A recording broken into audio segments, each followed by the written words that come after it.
Hello everyone, I heartly welcome you again on verses academy. आज की video में हम बात करने वाले हैं एल्गोरिथम, स्यूडोकोड और फ्लोचार्ट के बीच में डिफरेंस को लेकर।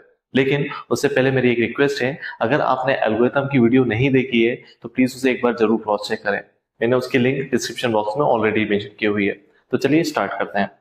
एक रफ आइडिया के लिए मैं फिर से एल्गोरिथम को एक थोड़ा सा डिस्कशन कर रहा हूँ सो दैट कि हम डिफरेंस में काफी इजीली उसको रिलेट कर पाए।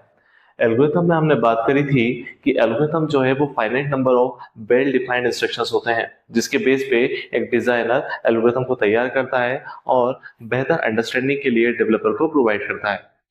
यहाँ पे मैंने कुछ स्टेप्स या इंस्ट्रक्शंस लिखे हुए हैं। पहला इंस्ट्रक्शन है जहाँ पे हम बता रहे हैं स्टार्ट कर रहा हूँ मैं एल्गोरिथम को। वहां पे सेकंड इंस्ट्रक्शन में मैंने मेंशन किया है read a number. Third instruction कह रहा है एड 5 टू अ नंबर। जो सेकंड स्टेप में आपने नंबर गेट किया था या यूजर से वैल्यू ली थी उसी में 5 को ऐड करने की हम बात कर रहे हैं। फोर्थ इंस्ट्रक्शन जनरली हम यहाँ पे बात कर रहे हैं रिजल्ट को डिस्प्ले करने की, या जो नंबर आफ्टर 5 के एडिशन से मिला था उसको डिस्प्ले कर रहे हैं। एंड फिफ्थ पे हमने स्टॉप करने की बात की है। तो ये फाइनाइट नंबर ऑफ स्टेप्स या 5 नंबर ऑफ स्टेप्स हैं या इंस्ट्रक्शंस हैं जो एक टास्क को कंप्लीट कर रहे हैं या फिर यूजर के लिए एक डिजायर्ड रिजल्ट प्रोवाइड कर रहे हैं। सेम एल्गोरिथम को मैं स्यूडो कोड में यूज करना चाह रहा हूँ और उसी स्यूडो कोड के बेस पे मैं पिक्टोरियल रिप्रेजेंटेशन या पिक्चर फॉर्म में रिप्रेजेंटेशन कर रहा हूँ, जिसको हम फ्लो चार्ट बोल रहे हैं। अब हम बात करते हैं स्यूडो कोड की।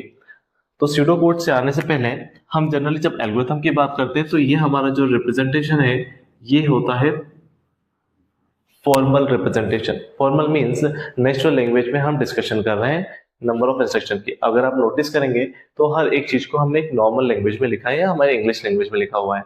सेकंड, अगर मैं बात करूं स्यूडो कोड की, तो स्यूडो कोड में हम बात करते हैं न केवल सिर्फ फॉर्मल की बल्कि यहाँ पे कुछ सिंटैक्टिकल चेंजेस भी हम देखते हैं। जैसे मैं यहाँ पे इसे कहूं तो फॉर्मल प्लस सिंटेक्स। यहाँ पे हम प्रोग्रामिंग से रिलेटेड कुछ सिंटेक्स का भी यूज करते हैं, साथ ही साथ फॉर्मल लैंग्वेज का यूज करना है, जिसको हमने क्या कह दिया कि हमारा स्यूडो कोड है। यहाँ पे हमने कोई नंबरिंग नहीं की होती है इंस्ट्रक्शंस की। यहाँ हम क्या बता रहे हैं कि स्टार्ट किया मैंने अपने एल्गोरिथम को। सेकंड में हमने मेंशन किया है रीड अ नंबर, जो मैं यूजर से नंबर ले रहा हूँ। उसके बाद मैंने लिखा है number equal to number plus 5। Then हमने नंबर को प्रिंट किया है और लास्ट में हम एंड कर रहे हैं। यहाँ अगर आप नोटिस करेंगे तो रीड अपने आप में कमांड होगी, स्टार्ट एंड अपने आप में कमांड या कीवर्ड्स होंगे। Number equal to number plus 5 में इक्वल टू एंड प्लस 5 ये ऑपरेटर्स हैं जो कि सिंटेक्स हैं किसी न किसी प्रोग्रामिंग के। And the last one is print. Print भी अपने आप में कमांड है। यानी ये सारी की सारी चीजें जो मैंने बताई, जिसमें हम इंग्लिश लैंग्वेज तो यूज कर ही रहे हैं या फॉर्मल लैंग्वेज तो यूज कर ही रहे हैं, साथ ही साथ हमने कुछ सिंटेक्स को भी यूज किया हुआ होता है। यही रिप्रेजेंटेशन कहलाता है स्यूडो कोड। आई होप कि आपको एल्गोरिथम और स्यूडो कोड में एक बेसिक एग्जांपल क्लियर कर रहा होगा। लास्ट में अगर मैं बात करूं फ्लो चार्ट को लेकर, तो फ्लो चार्ट इसी का एक एडवांस है जिसमें हम बात करते हैं पिक्चर फॉर्मेट। पिक्चर फॉर्मेट का मतलब मैं यहाँ पे कुछ सिंबल्स या शेप्स का यूज कर रहा हूँ ये रिप्रेजेंट करने के लिए कि इस पर्टिकुलर शेप में हम क्या प्रोसेस करने वाले हैं। फॉर एग्जाम्पल ये जो ओवल शेप है, ओवल शेप रिप्रेजेंट करता है यहाँ पे स्टार्ट एंड एंडिंग सिंबल्स को। यानी अगर कोई आपने एल्गोरिथम बनाई है तो स्टार्ट आप यहाँ से कर रहे हैं और एंड आप यहाँ पे कर रहे हैं। ये किसके थ्रू मैं आइडेंटिफाई कर पा रहा हूँ? Because of Oval shape. इसके बाद एरो ऑपरेटर ये बताते हैं कि फ्लो ऑफ एग्जीक्यूशन किस डायरेक्शन से किस डायरेक्शन की ओर हो रहा है। तो यहाँ पे एरो मुझे क्लियरली इंडिकेट कर रहा है कि स्टार्ट के बाद मैं इनपुट नंबर पे जा रहा हूँ, देन मैं sum equal to number plus 5 कर रहा हूँ एंड देन प्रिंट कर रहा हूँ और लास्ट में मैंने एंड किया हुआ है। तो यहाँ पे ये मुझे क्लियर हुआ कि एरो ऑपरेटर क्यों यूज करते हैं, ओवल शेप का क्या रिप्रेजेंटेशन। इसके बाद अगर मैं बात करूं पैरेललोग्राम शेप। पैरेललोग्राम ये बोलता है कि इनपुट या आउटपुट से रिलेटेड जो भी ऑपरेशन आप परफॉर्म कर रहे हैं वो सारे के सारे पैरेललोग्राम में यूज किए जाएंगे। यहाँ पे अगर आप नोटिस करें तो पैरेललोग्राम में मैंने इनपुट नंबर लिखा है, साथ ही साथ पैरेललोग्राम शेप में मैंने प्रिंट भी किया हुआ है सम को। तो हमें क्लियर हुआ इनपुट आउटपुट से रिलेटेड जो भी ऑपरेशंस परफॉर्म होंगे वो हमारे पैरेललोग्राम शेप में होंगे। इसके बाद मैं देखूं यहाँ पे एक रेक्टेंगल शेप भी मैंने यूज किया हुआ है जो कि ऑपरेशनल स्टेटमेंट के लिए है। ऑपरेशनल मींस यहाँ पे मैंने इक्वल टू और प्लस जो ऑपरेशन में परफॉर्म कर रहा हूँ उसके लिए मैंने यहाँ पे रेक्टेंगल शेप यूज किया है। तो अगर जो भी ऑपरेशनल स्टेटमेंट होंगे उनके लिए हम रेक्टेंगल शेप यूज करेंगे हमारे फ्लो चार्ट के अंदर। तो ये एक रफ आइडिया था एक बेसिक एग्जांपल के साथ कि एल्गोरिथम क्या होती है, स्यूडो कोड क्या होते हैं, क्या डिफरेंस होता है और फ्लो चार्ट क्या होता है। आई होप कि आपको ये तीनों में काफी बेसिक एग्जांपल से ये डिफरेंस क्लियर हो गया होगा। तो दोस्तों एक और एग्जांपल से हम इन तीनों के बीच में डिफरेंस की बात करते हैं। सबसे पहले मैं जो एल्गोरिथम ले रहा हूं इसमें हम ये चेक करना चाहते हैं कि अगर एज या जो नंबर हमें गिवन है इन टर्म्स ऑफ ईयर और एज अगर वो लेस देन 18 होता है तो पर्सन वोट नहीं कर सकता है, ये हमें प्रिंट कराना है। या फिर अगर एज 18 या फिर ग्रेटर 18 होती है तो हम ये कहेंगे कि ही कैन वोट और कैन वोट। सिमिलरली इसी एग्जांपल को मैंने तीनों फॉर्मेट में एक्सप्लेन किया हुआ है, तो वन बाय वन देखते हैं। सबसे पहले एल्गोरिथम में हमने कहा फॉर्मल सिंटेक्स हम या फॉर्मल लैंग्वेज यूज करेंगे, सॉरी सिंटेक्स नहीं बोलेंगे, हम फॉर्मल लैंग्वेज बोलेंगे कि फॉर्मल लैंग्वेज यूज कर रहे हैं। स्टार्ट किया मैंने, यहाँ मैंने चेक किया है या नंबर यूजर से लिया है in terms of year, we can read a number. इसके बाद थर्ड स्टेप में हम बात कर रहे हैं if number is less than 18 print can't vote. इसका मतलब 18 से अगर कम एज है सामने वाले पर्सन की जो कि हमने यूजर से नंबर लिया है तो हम कहेंगे कि आप प्रिंट करिए can't vote, else print can vote. ये हमारी फोर्थ स्टेप है एंड एट द एंड मैंने क्या कहा है, एल्गोरिथम को स्टॉप कर दिया है। बहुत सिंपल एल्गोरिथम है, 5 स्टेप्स में करिए, वेल डिफाइंड स्ट्रक्चर है और फाइनाइट नंबर ऑफ इंस्ट्रक्शंस हैं। अब मैं बात करता हूँ स्यूडो कोड की। स्यूडो कोड में हमने कहा फॉर्मल लैंग्वेज यानी इंग्लिश लैंग्वेज तो हम यूज कर ही सकते हैं, साथ ही साथ इसके हम क्या यूज करते हैं, सिंटेक्स। ये सीक्वेंस में या स्टेप बाय स्टेप नहीं लिखी जाती है, देखते हैं किस तरह से हम इसे मेंशन करते हैं। सबसे पहले मैंने कहा स्टार्ट, ये अपने आप में कीवर्ड होगा, एंड कीवर्ड होगा। रिप्रेजेंट करने के लिए कीवर्ड को और अच्छे से मैंने इन्हें कैप्स लॉक में लिखा हुआ है, ये कैपिटल लेटर्स में लिखा हुआ है। स्टार्ट करने के बाद मैंने रीड किया है number, if number less than 18, यहां पे मैंने ऑपरेटर यूज किया है जो कि सिंटैक्टिकल है। देन प्रिंट कांट वोट, ये डबल कोट्स के अंदर हमने मेंशन किया हुआ है। एल्स प्रिंट कैन वोट, यानी एज अगर 18 से कम होती है, ये जो नंबर हमने लिया है इन टर्म्स ऑफ एज और ईयर 18 से कम होता है तो हमने कहा है can't vote, otherwise can vote. और यहाँ पे हमने एंड इफ किया, जो हमने इफ स्टार्ट किया था उसको हमने एंड किया है, एंड जो स्टार्ट एल्गोरिथम का स्यूडो कोड हमने स्टार्ट किया था उसे हमने क्लोज कर दिया है। थर्ड, अगर मैं बात करूं फ्लो चार्ट की, तो फ्लो चार्ट में हम सेम कंसेप्ट यूज कर रहे हैं कि फ्लो ऑफ एग्जीक्यूशन दिखाना है।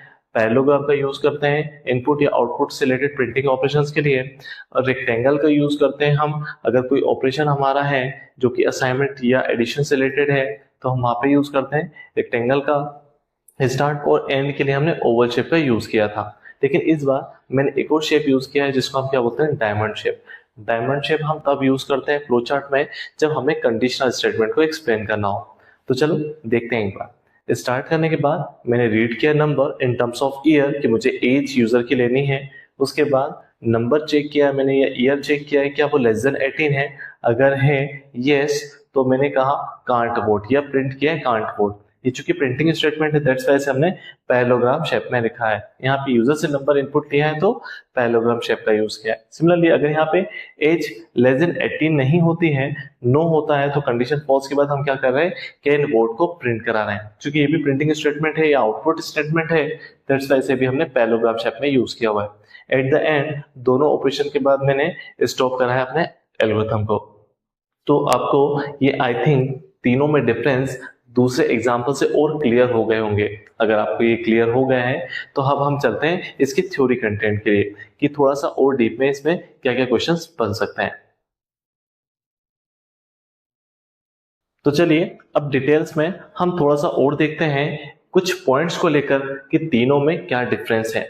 सबसे पहले यहाँ पे मैं बात कर रहा हूँ रिप्रेजेंटेशन को लेकर। रिप्रेजेंटेशन में हम बात करते हैं अगर एल्गोरिथम की, तो यहाँ पे जो भी इंस्ट्रक्शंस हम राइट करेंगे वो स्टेप बाय स्टेप इंस्ट्रक्शंस होंगे। रिप्रेजेंटेशन में हम यहाँ पे इंस्ट्रक्शंस को स्टेप बाय स्टेप मेंशन करते हैं। वहीं स्यूडो कोड में अगर मैं बात करूं तो यहाँ पे हम इनफॉर्मल लैंग्वेज का यूज करेंगे, यानी समहाउ फॉर्मल भी होंगे और कुछ सिंटेक्स भी यूज होंगे जो कि फंडामेंटल प्रोग्रामिंग की साइड से होते हैं। स्ट्रक्चर्ड होंगे, यानी हम यहाँ पे जो भी फॉर्मेट यूज करेंगे वो स्ट्रक्चर्ड लेआउट के बेस्ड होगा।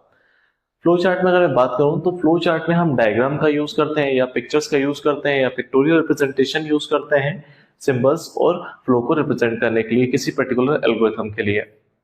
सेकेंड पॉइंट की अगर मैं बात करूं लेवल ऑफ डिटेल्स, तो यहाँ पे हम तीनों में किसमें सबसे ज्यादा डिटेल मेंशन करते हैं वो है हमारा एल्गोरिथम। एल्गोरिथम में हम डिटेल्स मेंशन करते हैं बाय ऑन लैंग्वेज या फिर फॉर्मल लैंग्वेज। फॉर्मल लैंग्वेज में हम काफी ज्यादा डिटेल में डिस्क्राइब करते हैं कि हर एक स्टेप में क्या काम या क्या टास्क परफॉर्म करना है। जबकि स्यूडो कोड में हम यहाँ पे इंटरमीडिएट लेवल पे बात करते हैं या फिर समहाउ एब्स्ट्रैक्ट डेटा हम रखते हैं, यानी हर एक चीज को रिटर्न नहीं करते, हम सीधे सीधे एब्स्ट्रैक्शन यूज करेंगे या कुछ पर्टिकुलर कमांड का यूज करेंगे, हम कंप्लीट नहीं लिखेंगे। आप इस तरह से समझ सकते हैं कि अगर मुझे कोई कमांड लिखना है गेट अ नंबर तो मैं सीधा लिख सकता हूँ स्कैन।